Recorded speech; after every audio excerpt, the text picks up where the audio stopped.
finally practicing cell shading. Here's my take on cell shading, with hair only for now. I recently talked about how much I love cell shading, but also how bad I am at it. It's mostly because I always end up falling back into a more rendered or sketchy style. One of my biggest struggles with cell shading is that I always want to refine everything too much.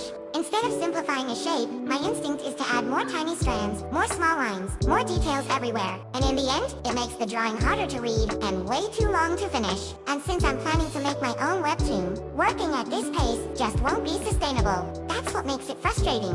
Because cell shading isn't really about rendering every single detail, it's more about keeping the essential parts with just enough detail to keep the drawing readable. So before I start lining, I black out the bigger hair shapes first with a large pencil brush. I try to think in masses, instead of drawing every strand immediately. At first, I tried another method, but it was harder and longer for me. So I went with the blockout method instead.